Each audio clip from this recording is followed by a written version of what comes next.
que nous faisons comme travail, un travail assidu, profond et surtout bien analysé. Nous faisons ce travail-là pour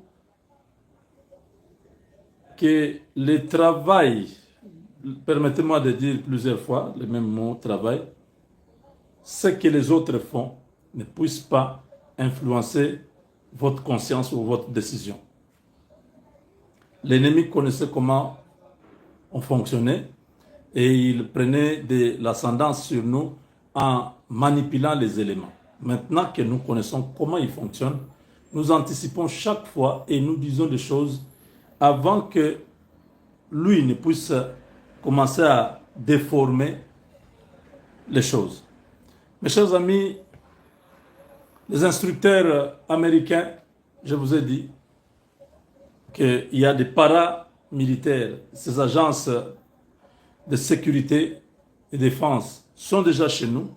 Et là, ce sont les militaires américains, instructeurs, pas les militaires des troupes, les instructeurs sont arrivés au Congo. Le deal n'est pas encore signé, mais là, ils sont en train de faire pression, ils sont en train d'accélérer le deal pour que tout le monde se mette au travail. Voilà pourquoi le nouveau gouvernement est très important. Très important. C'est sur demande de nous, la population, et des Américains, que le président Tshisekedi est obligé de bouger le gouvernement. S'il y a des têtes qui doivent tomber, il y a des têtes qui doivent intégrer pour que ce partenariat ne puisse pas nous passer au-dessus, mais que nous puissions être bénéficiaires, parce qu'il faut des gens qui comprennent bien les données, surtout les modèles anglo-saxons, les modèles américains. Et les Américains et les Anglais, donc la Grande-Bretagne, ce sont les mêmes. Vous voyez, Trump était là-bas. Il y a plusieurs fois, il est revenu sur la RDC. C'est vous dire que eux tous sont unanimes pour venir au Congo et travailler, rivaliser et ramener la Chine là où elle était avant. C'est un débat qui est déjà au Sénat américain. Vous allez suivre. La RDC, il y a beaucoup, hein, mais je prends seulement une petite partie de la RDC. Suivez. Donc, vous savez, il semble que leurs investissements soient concentrés sur de grands projets liés aux ressources naturelles. Et parlons simplement des risques que ces investissements chinois dans les minéraux critiques représentent pour nous à long terme aux États-Unis si nous ne faisons rien pour les contrer. Vous suivez, hein? Si nous ne faisons rien. Sénateur, tout d'abord, j'aimerais vous remercier d'avoir mentionné Djibouti, car j'y ai servi comme ambassadeur des États-Unis pendant 2 ans et demi avant cette affectation. J'ai passé une grande partie de mon temps à plaider pour obtenir davantage d'investissements américains. Nous travaillons en étroite collaboration avec une entreprise américaine qui avait réalisé un important investissement énergétique là-bas. Et j'ai travaillé en étroite collaboration, avec notre propre gouvernement pour, investir de l'argent dans certains investissements stratégiques en matière de sécurité, comme un centre de maintien de la paix sur lequel nous travaillons conjointement avec les Djiboutiens. Donc, nous avons réalisé d'importants investissements là-bas, et nous essayons d'en attirer d'autres. Je pense que ce que vous mentionnez concernant, l'implication de l'Afrique, c'est qu'en gros, ils ont essayé de créer des situations de monopole où ils peuvent contrôler les prix et exclure tout autre acteur de la chaîne d'approvisionnement. C'est essentiellement ce qu'ils ont fait à travers des pots de vin, des pratiques de travail, et ensuite la manipulation des prix. Donc, ce que nous essayons de faire de manière très active, c'est de nous assurer que les entreprises américaines puissent entrer sur le marché. Je parlais de toutes les entreprises qui nous ont approchés au début de cette année, pour participer au processus de paix en RDC, mais aussi pour, les aider à sécuriser des accords dans ce cadre. Et donc nous... Est-ce que vous avez compris? Toutes les entreprises américaines déjà asphyxiées par le modèle chinois qui compliquait les transactions. Ils ne pouvaient plus recevoir les pièces, les pistes électroniques et tout ça. Ils se sont retrouvés dans des problèmes. Au début de l'année, vers le mois de janvier, février, ça a coïncidé avec la prise de Goma, Bukavu, tout ça, les mouvements qui étaient à l'Est. Les entreprises américaines sont allées voir l'administration sortante de Biden, qui ne pouvait rien faire. Ils ont dit, nous sommes en danger. Si nous ne faisons rien, la Chine va récupérer le marché mondial. Il est temps, Biden était en train de partir, il a demandé que cela soit consigné dans les dossiers de remise et reprise. C'est comme ça que quand Trump prend les choses en main, nous étions déjà secoués à l'Est. Ça, c'était un dossier urgent. Il faut sauver l'économie américaine. Il faut faire quelque chose, il faut stopper, parce que vous avez suivi, les Chinois ont récupéré 85% du marché des minerais critiques, des terres rares et tout ça. Ils ont garanti la chaîne d'approvisionnement en empêchant et les Européens et les Américains à accéder à ces marchés. Comment? Parce qu'eux ne respectent pas les protocoles. Ils viennent, ils corrompent. Le pot de vin que vous avez suivi, c'est la corruption. Ils ont corrompu beaucoup de pays africains. Ils ont enfreint à certaines règles pour accéder directement à ces minéraux, pendant que les Américains et les autres, eux, viennent avec une logique qui les a empêchés d'accéder là-bas. Alors, les Américains ont étudié, ils ont compris. Regardez comment ces gens fonctionnent. Nous devons faire... Dès qu'on va signer le deal, je vais vous expliquer cette partie. Je ne préfère pas dire ça maintenant. Ce qui s'est passé entre janvier et février. Celui qui va se rappeler, dès que le deal est signé, rappelez-moi que je puisse vous expliquer exactement cette partie que ce sénateur est en train de dire. C'est quelque chose de codé. Et je sais de quoi il parle. C'est ce qui s'est passé, Goma, tout ça, Bukavu. Et puis, nous sommes aujourd'hui là où nous sommes. Mais nous allons bien vous expliquer ça au moment opportun. Ce n'est pas le bon moment. Donc, on avance un peu. Nous travaillons sur un cadre économique, pour atteindre cet objectif. Je pense aussi que nous devons tirer parti de la DFC. Nous devons, franchement, tirer parti de toute la bonne volonté que nous voyons sur le continent africain, où l'on souhaite s'associer à des entreprises américaines en raison de nos normes du travail, de notre transparence dans la manière dont nous faisons des affaires. Il y a de nombreux pays sur le continent qui viennent vers nous et ils nous disent qu'ils préféreraient une entreprise américaine à une entreprise chinoise. Il n'y a aucun doute là-dessus. Et donc, c'est notre rôle de veiller à ce que les entreprises américaines obtiennent un accord équitable, et que nous saisissions l'opportunité offerte par ces gouvernements, et que nous nous assurions que, les accords soient bien conclus. Monsieur le Président, Vous avez compris? Ce sénateur est en train de dire ce que Donald Trump nous a dit lors d'une interview où il disait à la dame là que ils ont dit qu'ils veulent que moi je puisse les aider. Ils ne veulent pas la Chine. Ils veulent que moi je puisse travailler avec eux. Vous avez compris? C'est de ça qu'il parle. Il parle de la RDC. Il y a des gouvernements qui nous ont approchés. Ils ont dit, nous ne voulons pas les Chinois. Nous voulons travailler avec vous. Parce que vos normes de travail sont différentes. Vous respectez les droits du travail, les heures du travail et même la rémunération. Vous tenez compte de l'environnement. Les Chinois polluent l'environnement. Ils ne payent pas bien. Ils ne respectent pas les temps du travail. Et ils amènent les Chinois au Congo. Donc, ils ne respectent pas les clauses de contrat. C'est pourquoi les entreprises américaines sont souhaitées Vous avez bien compris. Ça, c'est ce que Trump nous a déjà dit, mais vous comprenez que même au Sénat, au Congrès, tout le monde a la même logique, c'est le même langage qui est maintenant. On ne se cache plus. Attends pour une question de plus. Merci. Eh bien, vous avez mentionné le Congo, la RDC. Ils produisent environ 80% du cobalt mondial. J'ai vu que le secrétaire d'État Rubio était récemment impliqué, puis le président aussi, dans un accord entre, quoi, le Rwanda et la RDC, un accord de paix après tant d'années de guerre. La Chine des Qian possède ou a des parts dans 15 des plus grandes mines de cuivre et de cobalt du Congo. Congo, 80% du cobalt mondial. En 2023, plus de la moitié des travailleurs des mines en RBC ont signalé la présence d'enfants travaillant sur les sites. Vous savez, 4 mineurs de cobalt sur 5 ont signalé des conditions de travail forcé. La Chine elle-même a un passé bien documenté de travail forcé, vous savez, avec les Ouïghours et ce qui s'y passe. Quel rôle devrions-nous jouer en matière d'investissement, en termes d'efforts diplomatiques pour lutter contre ce travail forcé lié à ces chaînes d'approvisionnement? Selon vous, quelle serait la meilleure stratégie pour éliminer les pratiques de travail forcé qui s'y déroulent?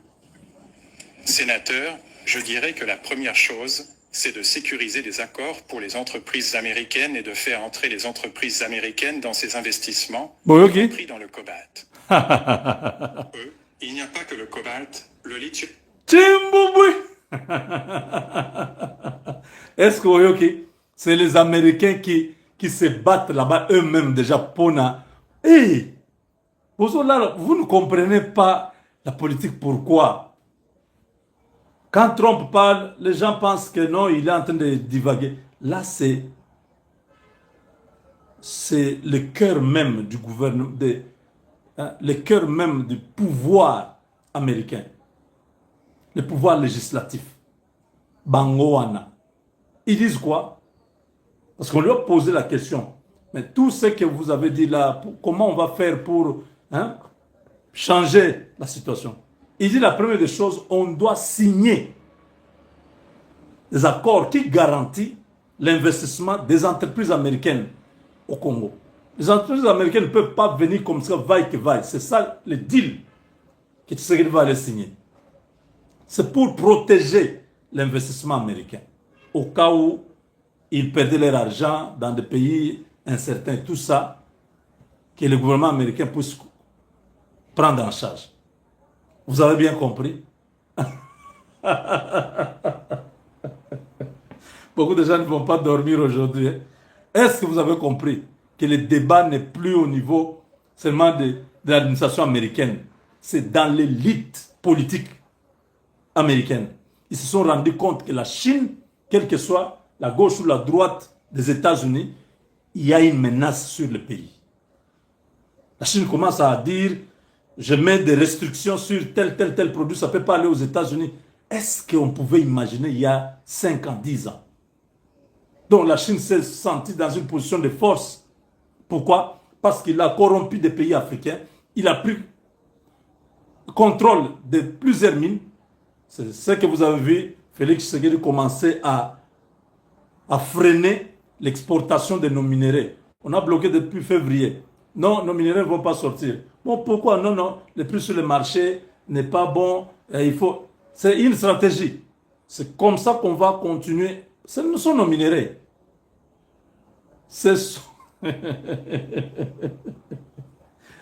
Parce que les bons acheteurs arrivent. Les bons partenaires, ce sont des Américains. Tek, va dormir avec ton histoire d'impérialiste à la con là. Va dormir. Laisse-nous tranquille. Tu étais content, non? Que la France soutienne le Rwanda à prendre nos minéraux gratuitement. Tu as un problème, toi. Pour les entreprises américaines et de faire entrer les entreprises américaines dans ces investissements, voilà, y compris dans le cobalt. Il n'y a pas que le cobalt. Le lithium est un autre domaine sur lequel nous travaillons. Okay. Il y a une mine en particulier, en RDC, et donc nous veillons à ce que les entreprises qui sont venues nous demander de l'aide, que nous les mettions en relation avec l'offre du président Tshisekedi du Congo, qui a déclaré très publiquement aux États-Unis qu'il souhaitait voir des entreprises américaines venir faire des affaires et travailler dans ces secteurs miniers. Président Tshisekedi au Sénat américain. Bosakanaka. Chimbouboué. Babi, loyer Kabidi. Moi, on voit, on vous a prouvé hein, que la politique, ce n'est pas l'argent que vous donnez aux gens, là, vous distribuez aux gens, vous achetez les consciences des gens. Vous avez donné tout l'argent. Quel est le résultat? Vous êtes toujours à Goma, vous êtes toujours à Bukavu. Vous avez échoué partout. Vos petits coups d'État ont échoué partout. L'homme que vous avez voulu éteindre, on parle de lui au Sénat américain. Chimbouboui, monsieur le président. Fous-moi du tout. Ange belle Chimbouboui. Belle Chimbouboui. Donc le président vient de faire Chimbouboui maintenant. Chimbouboui. Tu as président, tu dis ni mania dikema. Aïe, ça va, ça c'est le Sénat. Vous connaissez Ted Cruz, l'aile dure de la droite américaine. Bangonde Bafandiwana. Ted Cruz, c'est eux qui sont là. Il est là. Regardez, Ted Cruz est là. C'est eux qui sont assis là. C'est pas de la blague. Je suis pas en train de parler comme ça en l'air. Baoyo, s'ils disent non au Longwe. Des gens difficiles. Depuis que je suis aux États-Unis, je connais seulement Ted Cruz. Il est de mon État, du Texas. Ouais, il est toujours sénateur. Très puissant. Même Marco Rubio, toujours sénateur en Floride. Des hommes puissants. Ted Cruz, ils ont des entreprises.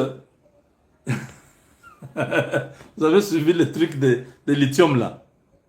Ils ont dit non, non, pas seulement le cobalt que le Congo a en 80%, mais il y a aussi une mine de lithium. Quand il dit une mine de lithium là, il parle de Manono. Parce que c'est la première grande mine de lithium rock ou stone, ou bien le stone lithium. Donc, un lithium qu'on ne retrouve pas ailleurs. C'est au Congo, c'est à Manono là-bas. Là où il y avait AVZ, qui avait des problèmes avec les Australiens, tout ça, finalement, nous avons récupéré ça. Il n'y a pas seulement le cobalt, il y a aussi le lithium.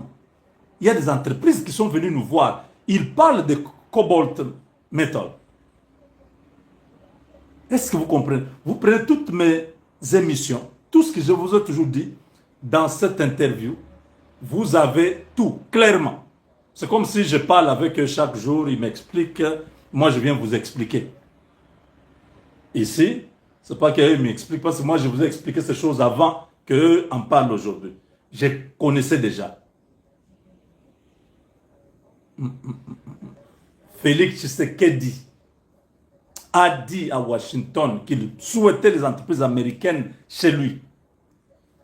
Hein? Toi, un Kagame, tu as encore à dire. Début de cette année, pour participer au processus de paix en RDC, mais aussi pour, les aider à sécuriser des accords dans ce cadre. Et donc nous travaillons sur un cadre économique, pour atteindre cet objectif. Je pense aussi que nous devons tirer parti de l'ADFC. Nous devons, franchement, tirer parti de toute la bonne volonté que nous voyons sur le continent africain, où l'on souhaite s'associer à des entreprises américaines en raison de nos normes du travail, de notre transparence dans la manière dont nous faisons des affaires. Il y a de nombreux pays sur le continent qui viennent vers nous et ils nous disent qu'ils préféreraient une entreprise américaine à une entreprise chinoise. Il n'y a aucun doute là-dessus. Et donc, c'est notre rôle de Si. Monsieur Ouda, c'est le moment d'encourager les entreprises américaines à entrer sur le marché africain et à créer des co-entreprises durables. Vous avez suivi? Le processus d'extraction, ça c'est un grand hearing. Donc c'est comme une plénière d'un niveau élevé. Ils sont en train de prendre des décisions. Ils disent c'est maintenant où on doit prendre des décisions pour entrer sur le marché africain. Ce n'est pas de la blague. Ils ont laissé la Chine pendant longtemps. Ils se sont rendus compte que c'était une bêtise. Bangoyo, Ted Cruz, c'est lui qui est en train de parler là. Hein? C'est pas de la blague. Voir des entreprises américaines venir faire des affaires et travailler dans ces secteurs miniers.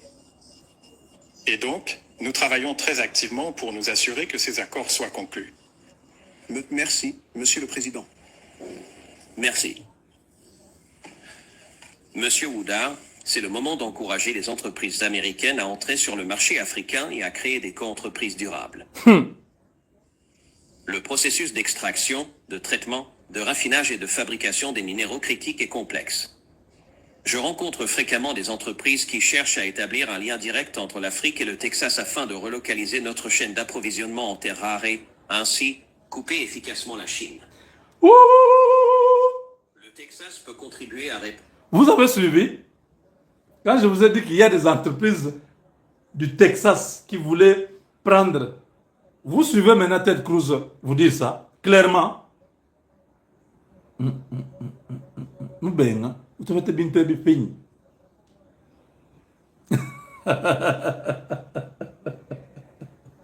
Je vous ai dit qu'il y a des entreprises au Texas qui sont en train d'arriver au Congo. Et là, c'est le président de la commission qui est en train d'annoncer que la RDC, le Texas arrive avec des grandes entreprises qui ont besoin de terres rares, tout ça. Ah non, je préfère que...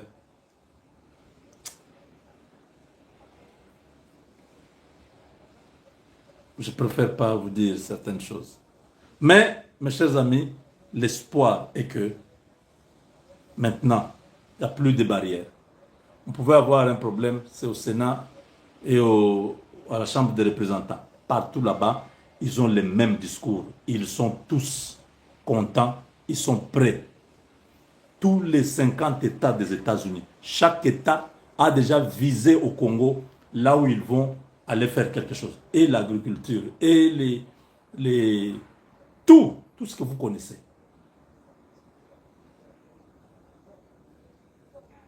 Quand vous voyez des gens comme Jeff Bezos se précipiter à prendre le lithium de Manono, Bill Gates abandonner Kagame, venir directement par la grande porte au Congo, c'est fini. L'ère de Kagame est finie. Le business, c'est modestement qu'il dit, nous entrons sur le marché africain. Ils savent que l'Afrique, là, se représente, c'est le Congo. La grande partie des minéraux qu'ils cherchent. Quand on vous parle de 80%, au Congo seulement, le monde a 196 pays. Le Congo seul détient 80%. Est-ce que vous comprenez?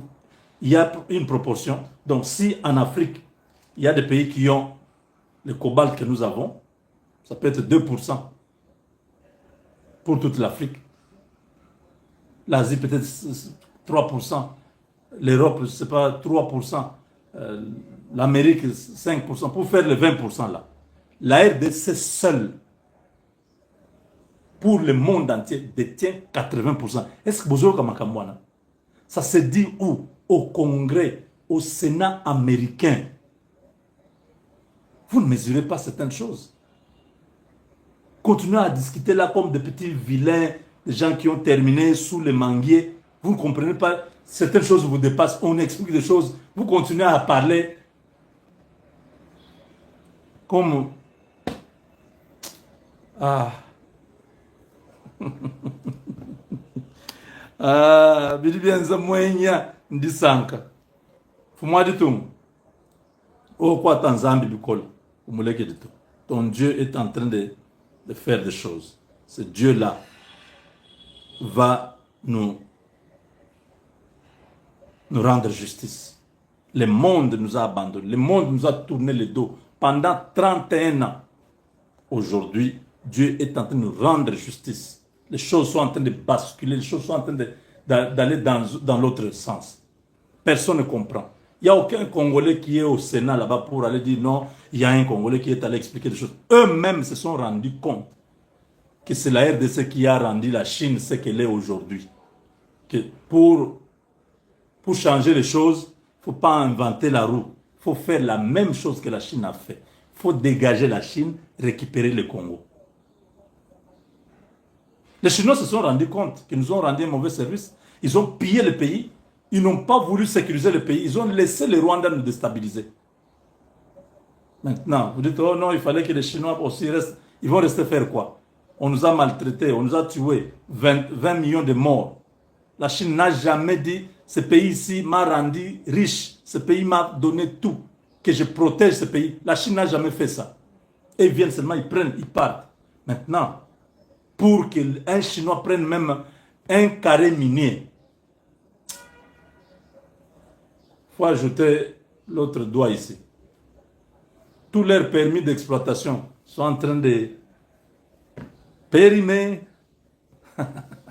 On ne va plus renouveler. Les Chinois, ils ont déjà compris que nous sommes mal barrés. Les Américains entrent sur ce terrain. Félix voit les Américains arrêter la guerre dans son pays. C'est fini. Le vice-président est venu, il est parti. Ça n'a rien à voir. On leur a dit non, écoutez, nous vous donnons des conditions. Si vous voulez, il faut respecter d'abord les accords de 2003, 2006. Il faut construire les routes, il faut ceci, il faut asphalter. Tout ça, ce sont des faux fuyants du gouvernement. Ils ne veulent même pas. Tu sais qu'ils ne veulent pas. Ils veulent que les Américains... Trump vous a dit non. On m'a dit, au Congo, on ne veut pas des Chinois, on veut que l'Amérique vienne. C'est clair, non? Or, ces gens-là, ils travaillent au Congo avec des permis d'exploitation qui ont une durée. On ne va pas renouveler leurs permis d'exploitation, en d'autres termes, qu'on peut foirer.